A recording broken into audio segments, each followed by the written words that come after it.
오늘 하나님의 말씀은 본문 아가서 2장 1절, 2절, 두 절의 말씀을 가지고 제목을 가시나무 가운데 백합화 이렇게 한번 정해 보겠습니다. 2절에 보면은 여자들 중에 내 사랑은 가시나무 가운데 백합화 같구나 이렇게 되어 있습니다. 그래서 그 말씀으로 제목을 삼아 보겠습니다. 오늘 이 말씀을 보면은 이스라엘의 2대 왕 솔로몬이 이 술람미하고 전이하고 사랑하는 사랑의 노래입니다. 사랑의 노래인데 이 사랑의 노래가 일반 학자들에게 부정적인 해석도 낳기도 합니다. 그러나 이 아가서 말씀은 하나님과 그다음 우리 백성 그리고 또 예수님과 성도 간의 사랑으로 비유를 할 수가 있기 때문에 이 말씀은 너무너무 소중하고 그대로 은혜를 제대로 이해를 하게 되면은 정말 은혜가 될 만한 그런 말씀입니다. 자, 우리가 성경을 이렇게 말할 수 있습니다. 성경을 뭐라 말할 수 있겠느냐, 이렇게 한마디로 대답할 수 있겠느냐라고 말한다면은 한마디로는 하나님의 사랑이다 이렇게 말씀을 할 수가 있습니다. 그리고 또다시 성경을 두 마디로 대답해라 그래도 같은 말로 하나님 사랑, 이웃 사랑이다 이렇게 말하면 아주 성경이 정답일 겁니다.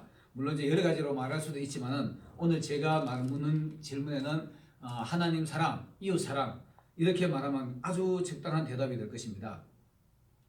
우리가 성경을 이해를 하게 되면 사람이 감성적이 되고요. 또 그리고 사람이 사랑을 하게 되면 상당히 감성이 풍부해지게 됩니다. 그래서 우리가 예수님과 우리의 사랑 속에서 예수님을 은혜를 알고 예수님을 사랑하게 되면 여기서 사랑을 우리가 알게 되는 것입니다. 사랑을 알게 되는 것인데 사랑을 하게 되면 사람이 감성이 풍부해지기 때문에 사랑을 하게 되면은 시인처럼 돼요.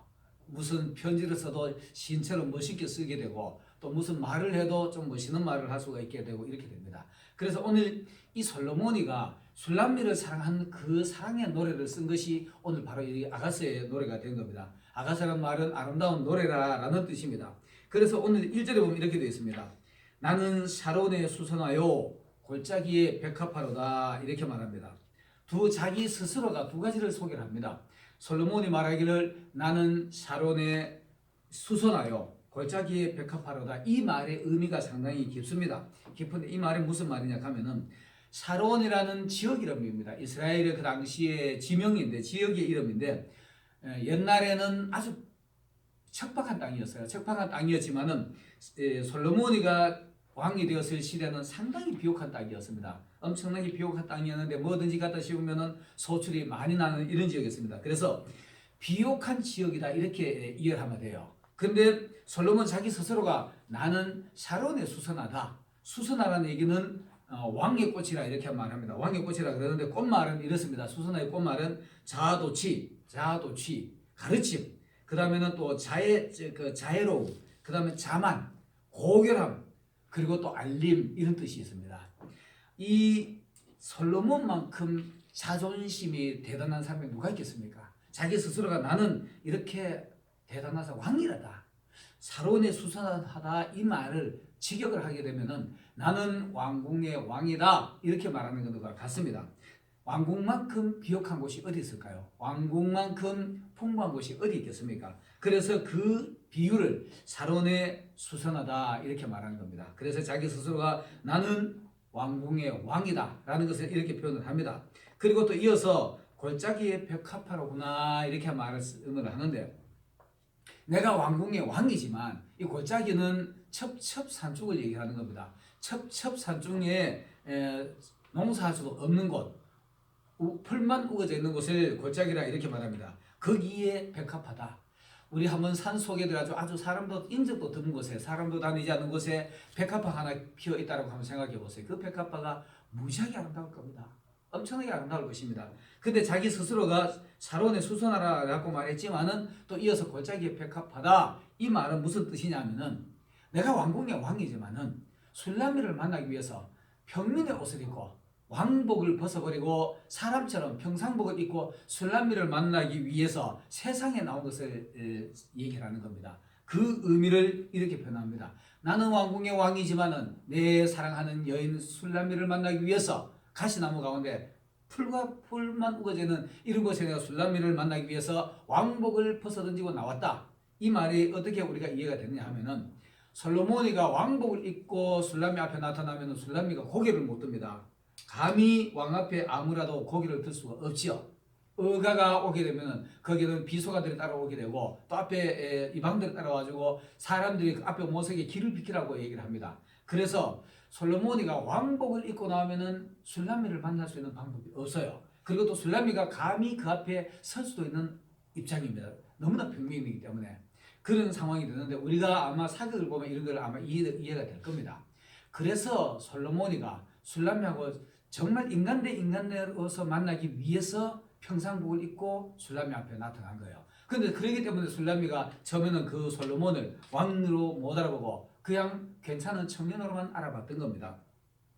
이렇게 술람미를 만나기 위해서 나왔는데 이거를 오늘날의 우리와 예수님과 비교를 해본다면 이렇습니다.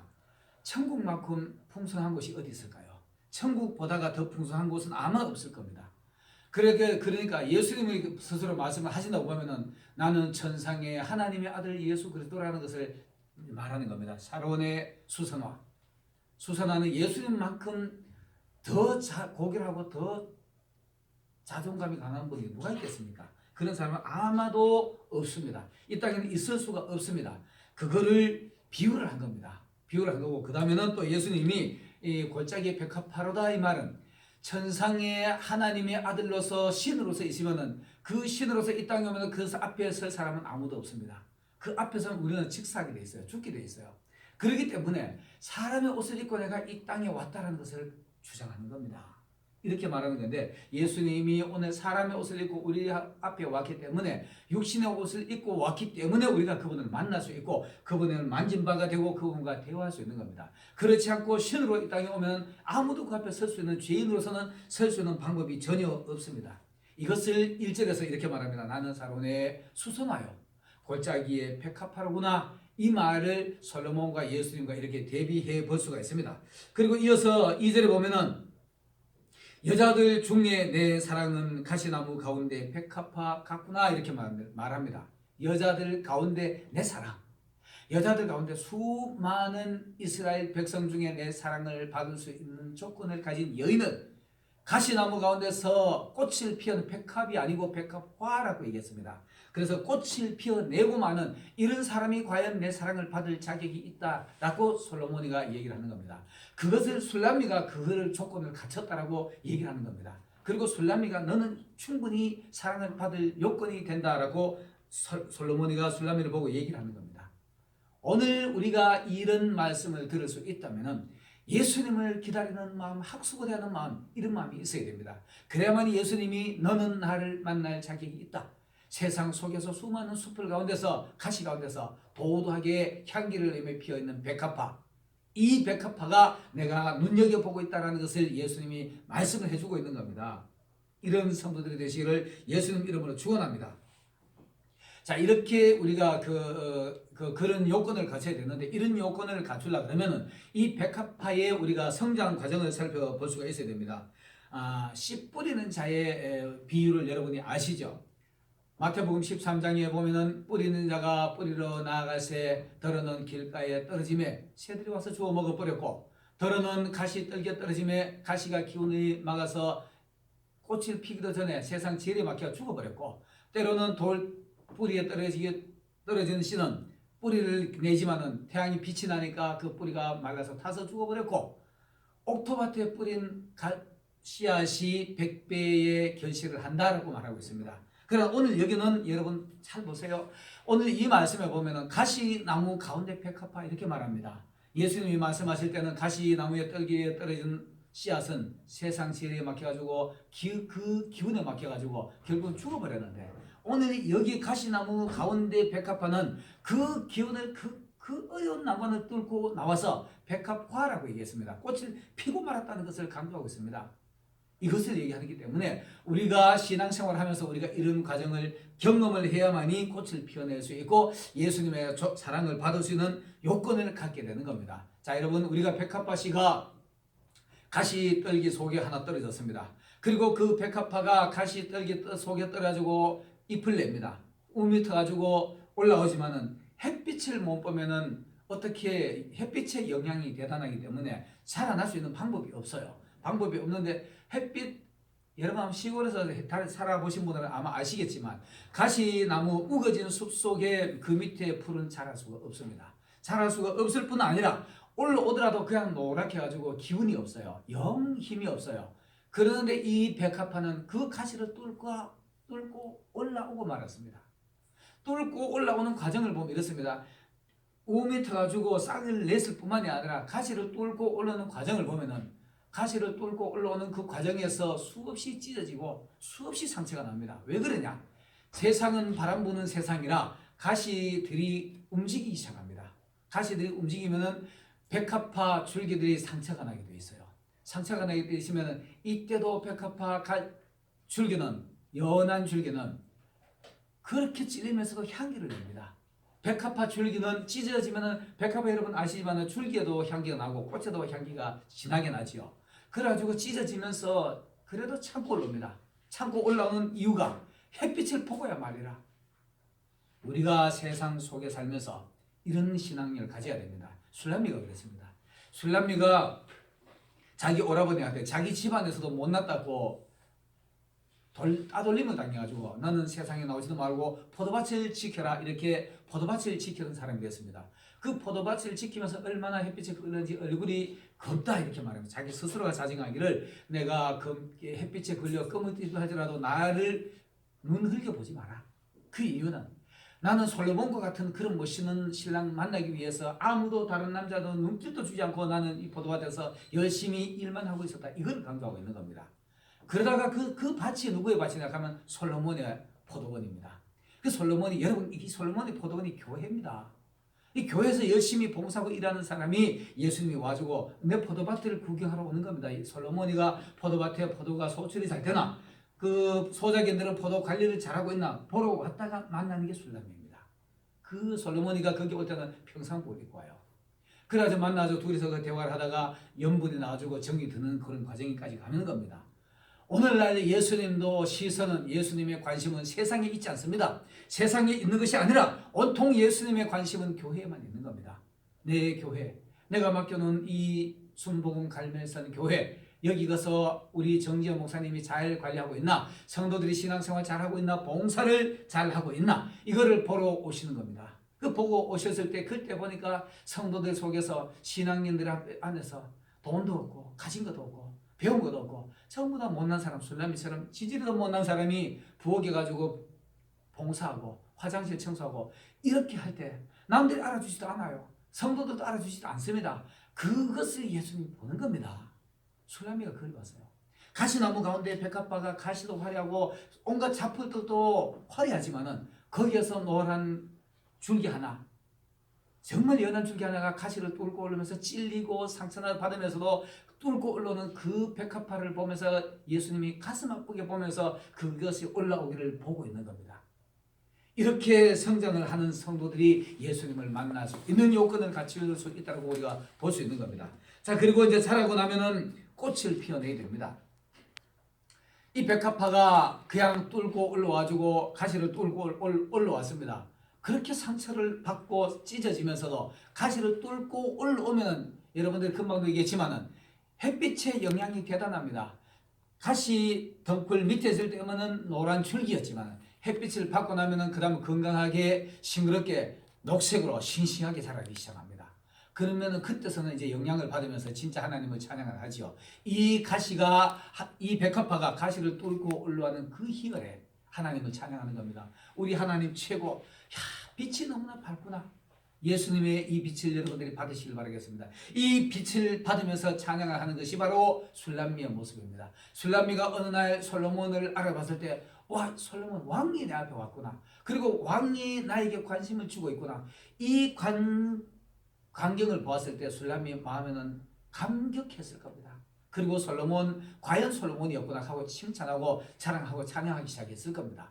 여러분들이요 예수님을 이렇게 감격적으로 만나시길 바라겠습니다. 감격적으로 예수님을 만나면은 그 예수님의 이름을 여러분들이 마음껏 찬양하시는 여러분들이 되시길 바라겠습니다. 그 찬양하는 모습이 꽃을 피워내는 겁니다. 백합화가 올라와주고 그냥 가만히 있는 것이 아니라 시커멓게 영향을 받아가지고 건강한 모습으로 마침내는 백합화 꽃을 피고 만 것입니다. 여러분 아시죠? 교회의 강대상에 백합화 송이 한 두세 송이만 꼽아 놔놓으면 밤에 깜깜한 밤에 기도하러 가지고 아무도 없을 때 들어오면 그 향기가 너무나 아름답습니다.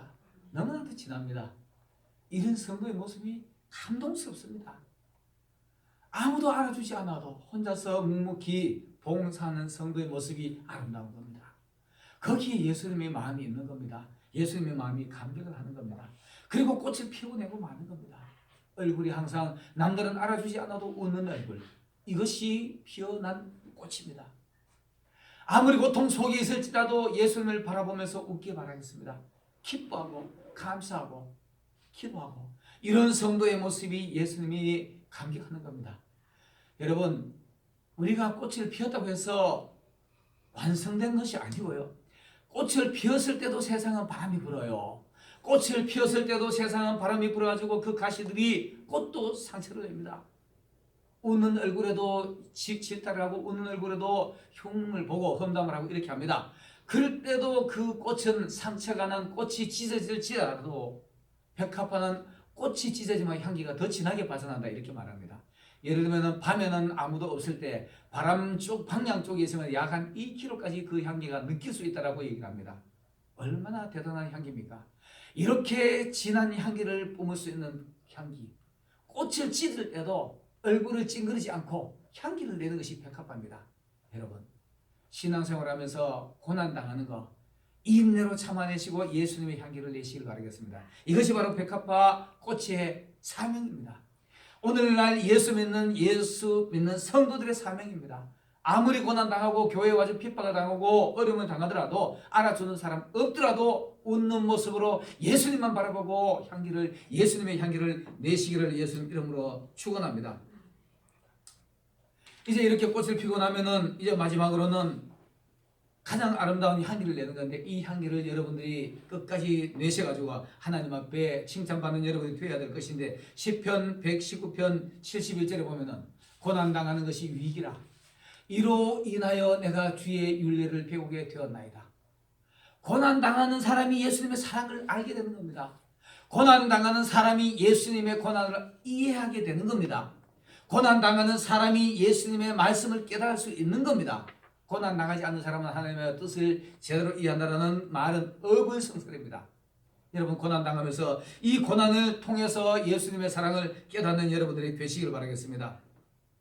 요한복음 우리가 잘 알지요. 12장에 보면은 마리아가 옥합 향유를 예수님 앞에 깨뜨려 가지고 드리는 겁니다. 이렇게 고난을 받고 예수님의 향기를 내다가 어느 날 저분이 예수님이었구나라는 감동을 받을 때 내가 가지고 있는 가장 소중한 것, 가장 내 속에 소중한 것을 주님 앞에 깨어서 주님을 드릴 수 있는 이런 신앙인이 되는 겁니다. 신랑을 위해서 내가 희생을 하는 겁니다. 신랑을 위해서 내가 가지고 있는 가장 소중한 것을 드릴 수 있는 겁니다. 그리고 창세기 22장에 보면은 모리아산에 제사가 나오는데, 이 모리아산의 제사가 이삭을 드리는 것인데, 모리아산에서 이삭을 드릴 때 하나님이 아브라함을 바라보면서 수도하라, 정지하라, 그리고 네 뒤를 돌아보아라, 그리고 그 숯불에 걸려있는 수양을 바라보면서 그 수양을 주님 하나님 앞에 잡아서 대신 드리는 겁니다. 이 숯불에 걸린 수양, 숯불에 뿌리 걸린 수양이 바로 예수 그리스도입니다. 예수 그리스도께서 세상 죄의 숯불에 뿌리 걸려가지고 희생을 당하는 겁니다. 우리를 위해서. 세상 죄의 숯불에 걸려가지고 우리를 대신해서 죽으시는 예수님의 모습을 상징하고 있는 겁니다. 그래서 보라, 세상 죄를 지고 가는 하나님의 어린 양이로다. 이 예수님의 향기가 오늘날까지 전해오는 겁니다. 사랑하는 주의 성도들이여, 사랑하는 주의 종들이여, 오늘 백합화처럼 고난을 받으면서도 변함없이 예수님의 향기를 내는 여러분들이 되시기를 예수님 이름으로 축원합니다. 감사합니다. 기도드리겠습니다.